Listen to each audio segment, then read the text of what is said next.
seen that scary movie where the teenagers get advanced warning signs right before something bad happens? But only one of them ever seems to pay attention before disaster strikes. The final destination for every design professional should be a profitable, long-term relationship with a client. Unfortunately, nothing can derail that relationship faster than a costly claim or a contentious lawsuit. Often, however, the warning signs to avoid those claims and potential lawsuits are all around us. We just have to pay attention.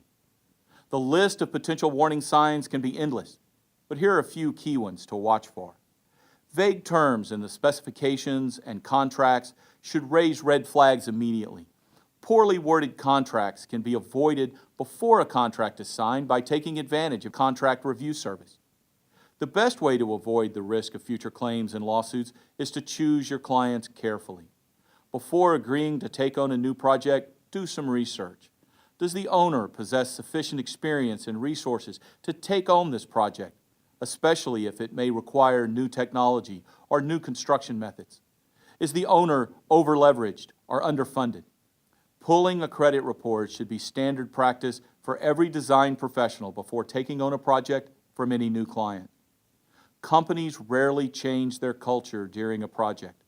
What is the client's reputation in the local community? Does the client have a history of litigation? Check local court records. Have they sued design professionals before? Some companies view litigation as nothing more than a business strategy to recoup profits.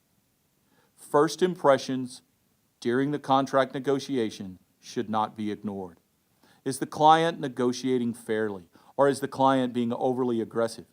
Does the client seem overtly committed to shifting a disproportionate amount of risk to the design professional? When an owner approaches negotiations as a means to gain an advantage rather than reach an agreement, you can foresee the same strategy will be continued throughout the project, especially when an issue arises. Carefully vet any contractor on a project where the owner was required to accept the lowest bid. In cases where a contractor won the project with a bid more than 10% less, a design professional should plan to spend additional time on project management. The contractor may look to cut costs by understaffing the job.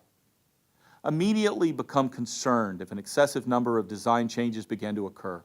There can be many reasons, but often it's because of poor planning, poor contract documentation, or a difficult owner. Schedule a meeting with the contractor early to identify problems.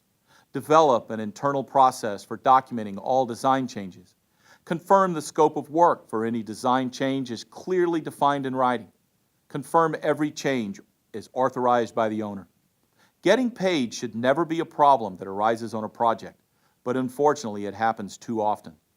Pay special attention if a sudden change in staffing on the project occurs. Have subcontractors stopped working? Has payment on invoices become irregular? Has the contractor stopped returning your calls? If so, schedule a meeting to find out why. You can rest assured, if you're forced to file a lawsuit for non-payment, two things almost certainly will occur. The claim will not be paid promptly or fully, and the owner will file a counterclaim, asserting any viable claims for mistakes in construction, faulty design, or construction delays. All design professionals should train their employees to identify early signs of trouble. Be proactive, but not overreactive, to manage risks and avoid potential lawsuits on a project. Turning down work is always difficult, but sometimes all the warning signs of an impending disaster are all around you. You just have to look.